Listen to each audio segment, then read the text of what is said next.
Sobre todo en el aspecto macro, ¿no? Que tú comentas que estás más especializado, que te enfocas más dentro del equipo que tenéis. Renta fija, renta variable, oro, criptos. ¿Por qué todo ha tirado para abajo con tanta facilidad, ¿no? Bueno, y tú que también eres gestor de fondos, me vas a contar, porque yo sé que tú también haces mucha diversificación, ¿no? Que juegas mucho, pues eso, con ciertos porcentajes de coberturas, ¿no? Renta fija, metales, renta variable. Y si no me equivoco, y esto ahora corrígeme, para que los espectadores vean la dificultad de este año, ¿no? Que estamos teniendo. En general, estos últimos 2 años, que la cartera permanente, ¿no? Esa que diversifica pues los principales activos, creo que está sufriendo una caída de, no sé si el 11-12%, ¿no? En términos interanuales, Sí, que es una auténtica barbaridad. Y digamos, la cartera permanente americana, ¿no? Que sería todo en dólares, sí que si no me equivoco está ya en un menos 15 o no, menos es que 16. es tremendo, O ¿verdad? sea, y el otro día veía yo que desde 1700, es el cuarto peor año de la historia en el mercado de renta fija, pero que los otros 3 son de hace más de 100 años, o no me acuerdo cuándo eran, pero vamos, que es una burrada, o sea.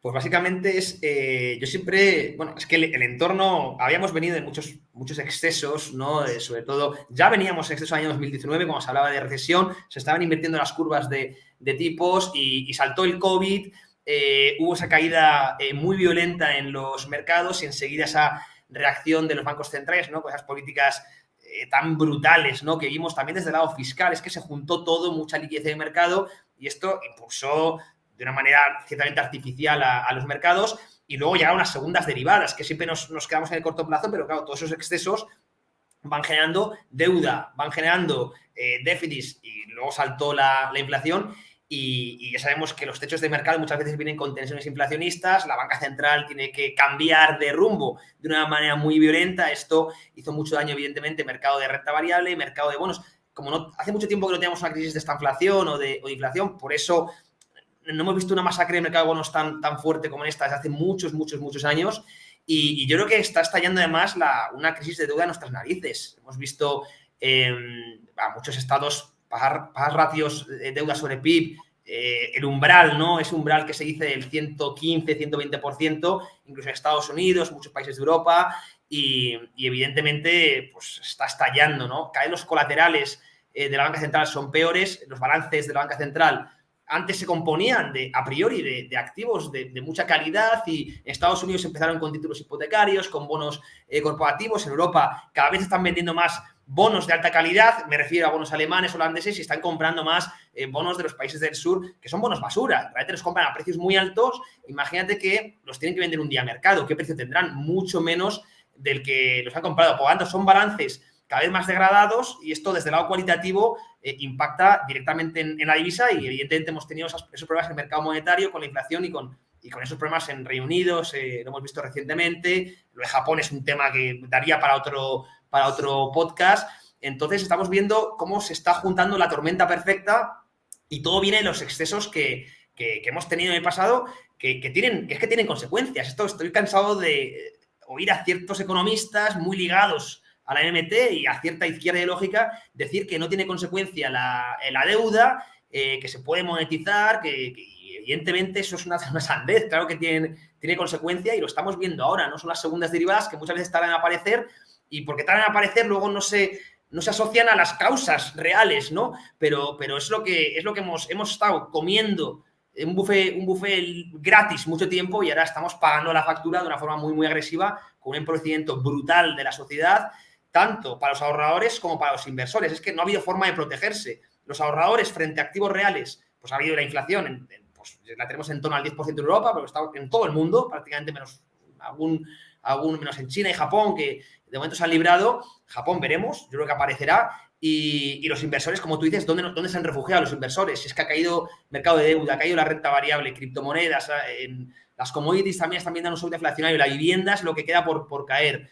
Es que ha sido un emprendimiento masivo y a mí me llama la atención, Javier, no sé si tú lo ves, que tú yo miro a mi alrededor y no veo a nadie como quejándose, ¿no? Y esto, repito, que ha sido intencionado, ha sido derivado de malas políticas, tanto de gobiernos como bancos centrales, y nadie apunta a quien tiene la culpa. Es una cosa curiosa y el efecto es, repito, una pérdida por adquisitivo, un empobrecimiento realmente masivo. Sí, que siempre estamos igual. Entonces, la pregunta es, no sé si tú eres partidario o piensas la frase de cash is king en este entorno que ha sido, ¿crees que la liquidez ha sido un poco lo menos malo y por lo tanto la mejor alternativa? ¿O crees que siempre hay alternativa? Al final siempre hay oportunidades y siempre tenemos que buscar dónde está esa oportunidad, ¿no? Y tratar de sacarle algo de jugo, algo de partido. Hombre, a todo pasado se ve bien como la liquidez, sobre todo en dólares, así, ha sido de las mejores alternativas. Esto, realmente para un inversor corriente, ¿no?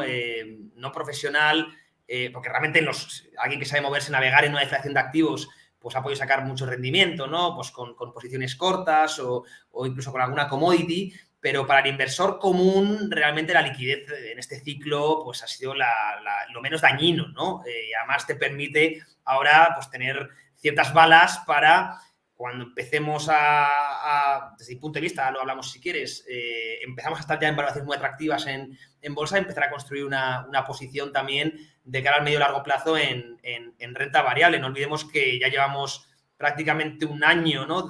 Lo haremos en un mes de mercado bajista.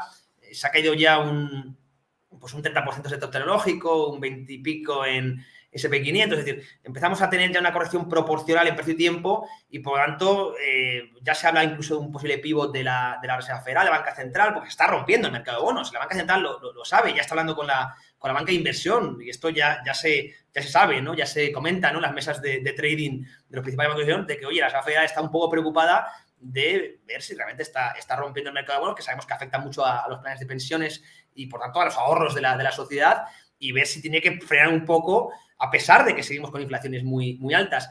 Entonces, yo siempre digo, los pivots de la Fed, esto es un error que suele cometer la gente, no suelen derivar inmediatamente en suelos de mercado. Yo creo que cuando se ponga en precio la recesión, que llegará, lo estamos viendo con los PMIs, que están ya mostrando pues una clara contracción, lo hemos visto también en los pedidos de exportación. Cuando se ponga en precio la recesión y se hará con una valoración, con una revisión a la baja de los beneficios empresariales, creo que ahí será un momento, un suelo generacional y tenemos oportunidades. Yo que tanto soy optimista, como dices tú, Javi, y nos dejarán buenas oportunidades de inversión en este ciclo.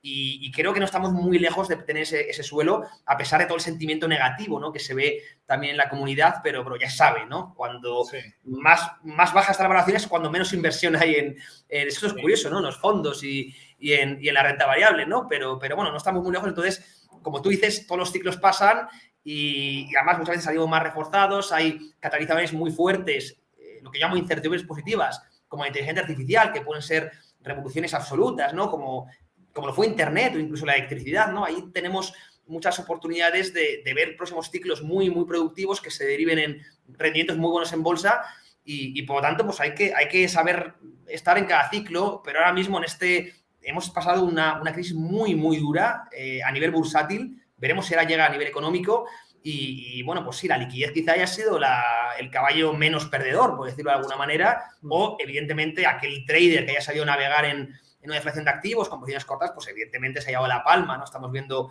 pues alguno como Michael Barry, que ya incluso hablaba de posiciones bajitas o coberturas en opciones. El inversor general, yo creo que la liquidez, pues sí, ha sido lo menos malo, ¿no? Que a veces es el caballo ganador. Sí, no, una forma, digamos, lo que tú dices, sobre todo yo creo que la cuestión también ha estado, yo creo que, o sea, al margen de, como comentabas, ¿no? En Twitter, de ese micro nicho que somos, que parece que seamos muchos y hagamos mucho ruido, pero realmente eso no es nada. Yo creo que el inversor de a pie, lo que hablamos, ¿no? Un inversor indexado, realmente, yo me indexo al SP o al MSCI World y como el eurodólar prácticamente me ha cubierto la mitad de la caída, ¿no? Porque al final el SP ha caído un 20 y pico, pero el eurodólar en este caso también ha caído un 12, no sé cuánto ha sido, un 13. Entonces al final, jolín, la cartera ha caído un 12 en euros, el SP ha caído un 12, un 13 en euros, tampoco es para tanto, ¿no? No te deja esa sensación de, qué miedo, todo rojo, ¿no? Quizás esto también, no, por eso la sangre no ha llegado al río a lo mejor porque no, pues eso, un poco ese efecto divisa nos ha salvado. Sí. Yo también pienso lo que tú comentas, que este perfil de inversores que, vale, ha venido la caída y ahora podemos tener un ciclo de expansión, si el eurodólar revierte, no va a haber tantos frutos, ¿no? No lo va a haber tan verde. Entonces, a lo mejor también ahí hay mosqueo porque dices, ostras, está subiendo la bolsa una barbaridad, si es que llega, que no sé si llegará. Claro. Y mi cartera tampoco sube tanto, ¿no? O sea, Claro. que al final, el efecto divisa cuando... O sea, Sí. se entiende que el mercado Forex, por así decirlo, es muy volátil a corto plazo, pero realmente como son dos cosas enfrentadas, que no es un mercado tendencial, a largo plazo no afecta mucho. Pero si tiene mucha volatilidad en periodos... Sí, a corto plazo te puede picar, ¿no? Digamos. Sí, eso se ha visto con el oro también, ¿no? Que está viendo como en dólares, pues viene cayendo, no sé si era un 7% en anual, y en euros, en yenes, en libras, pues sí que está funcionando muy bien como activo refugio. La gente está criticando mucho al oro, siempre pensando el oro en dólares, pero bueno, el oro no ha tenido un mal comportamiento en este ciclo, digamos, visto en euros. Entonces, claro, siempre depende un poco en qué denomines, ¿no? La inversión, por supuesto. Y una pregunta que te quería hacer yo. Ahora, bueno, el jueves tendremos subida de tipos de Banco Central Europeo. En teoría parece que, claro, 75, 0,75. Sí. El miércoles que viene la Fed más de lo mismo. ¿Crees que con esto es suficiente para que la inflación se venga a esos niveles de, no digo del 2, pero 4, no sé, que los tipos lleguen a estar por encima de la inflación, que entiendo que es un poco el objetivo ahora mismo de corto, medio plazo, o lo ves complicado? Pues buena pregunta. Son inflaciones diferentes, ¿no? La que tenemos en Estados Unidos que en Europa. En Europa quizás sea más del lado de la oferta y en Estados Unidos quizás algo más del lado de la demanda. En Estados Unidos el problema es que es una economía de servicios y la inflación ahora mismo está sobre todo en los servicios, ¿no? Entonces sí que van a tener que seguir apretando desde mi punto de vista para reducir la demanda agregada, ¿no? En Europa, por ejemplo, el presidente de Portugal, ¿no? Diciendo que la inflación venía sobre todo del lado de la oferta, de la guerra, y que no eran tan necesarios las subidas de tipos para controlarla.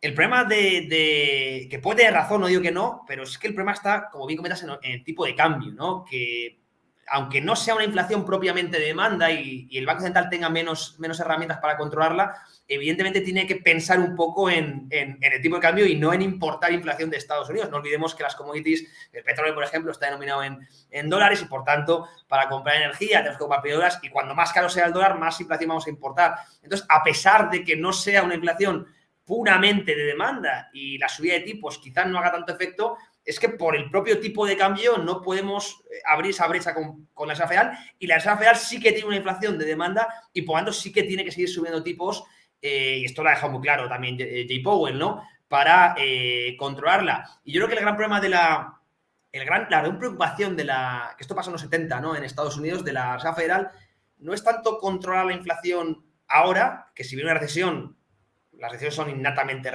deflacionarias, ¿no? Posiblemente eso, pues, castigue mucho el gasto agregado y al final pues acabe reduciendo la inflación, sino que no vuelva a brotar. Ese creo que es el principal problema, porque si vuelve a brotar muy rápido, esto, insisto, pasó en los 70 y luego llegó Volcker con esa subida diabólica de tipos de interés, que ahora mismo, si se hace una situación similar, se llevaría por delante directamente la solvencia del Estado y es que no se puede hacer, hay menos margen. Entonces, el riesgo de la Fed, y creo que por eso no puede pivotar tanto, es, bueno, vale, este ciclo vamos a controlar la inflación, pero tenemos que apagar bien las brasas para que no salga o no vuelva a brotar en próximos años, y por tanto no pueden jugar con fuego, porque, insisto, el margen no es el mismo que había en los 70 para luego hacer políticas tan restrictivas como, bueno, en su caso hizo Volcker. Entonces, yo creo que vamos a un entorno no tan laxo como el que hemos tenido en las últimas décadas, donde hemos tenido un entorno pues, monetario muy favorable también a los activos de riesgo, y creo que vamos a entrar en esto de los tipos negativos nominales. Es que me cuesta creer que vayamos a volver a ese entorno de represión financiera tan fuerte, y veremos. Entonces, en ese caso, si yo tengo razón y vamos a un entorno de tipos algo más altos, incluso de una inflación, antes lo has comentado, incluso que nos vendan que el 3%, ya no el 2, sino el 2,5%, el 3% es algo bueno. De hecho, ya hay economistas respetados que lo están anunciando. Empieza lo que yo llamo la ventana de Overton. En ese caso, es posible que los rendimientos en renta variable en próximos lustros no sean tan buenos como los que hemos tenido en las décadas pasadas, y por tanto, pues estrategias más indexadas no vayan a pasar algo peor, ¿no? Quizás sea el momento de la gestión activa, quién sabe, pero desde luego hay que vigilar muy de cerca ese entorno monetario que sabemos que los mercados pues prácticamente son adictos, ¿no? a eso. Entonces, es muy interesante ver lo que pasa con la inflación. Básicamente es la variable más importante desde mi punto de vista de todas, y lo que habrá que vigilar, claro. Yo no tengo ni puñetera idea de macroeconomía, pero creo que el escenario que acabas de comentar es el que yo un poco tengo en mi cabeza también para los próximos años, y es algo que en lo que yo creo y la mayoría no nos paramos a pensar, que no es solo lo que tú has dicho muy bien, controlar la inflación, es controlarla y que no vuelva en relativamente poco tiempo, porque ahí sí que te hacen un destrozo. Yo creo que eso es como que nadie se lo plantea, ¿no? Como que todos entendemos que mejor o peor, antes o después, la inflación se controlará y ya está. Y ese ya está, cuidado con él. Y lo que tú dices también, estoy totalmente de acuerdo, y esto lo que hablamos, ¿no? Al final es jugar un poco a ser adivinos, porque visión de tan largo plazo es complicado, pero yo también creo que esa persona que tiene ese Excel hecho con me indexo al SP un 9% al año, tengo 40 y cuando me jubile tendré no sé cuántos, me parece a mí que ya no va a funcionar tan bien. Mucho cuidado con las cuentas. Mucho cuidado con las cuentas porque los rendimientos, decimos, rendimientos pasados no garantizan rendimientos futuros y cuidado porque el entorno no puede ser tan favorable con el que hemos visto en las últimas 2-3 décadas. Así que sí, yo sería prudente un poco con esos cálculos, como bien comentas, que además han puesto muy de moda, ¿eh? Esos Excel, oye, yo consigo ahorrar, imagínate, 800, 900 mil euros, 1 millón, y eso ya me retiro y cuidado con las cuentas, seamos prudentes. Y sobre todo también, ya añadimos un poco que yo soy muy fan de la filosofía Vogel, pero muy crítico con la filosofía Vogel, porque al final creo que le faltan muchas... Es verdad que es muy interesante que un pequeño inversor conozca los fundamentos, pero creo que le faltan muchas patas, ¿no? Pero bueno, lo de siempre, ¿no? A medida que me voy haciendo mayor, meto más renta fija y bajo más renta variable. Ostras, pues ahí te puedes comer otro destrozo, ¿no? Sí. Inversión, bolsa, criptomonedas. Te contamos la actualidad que mueve los mercados.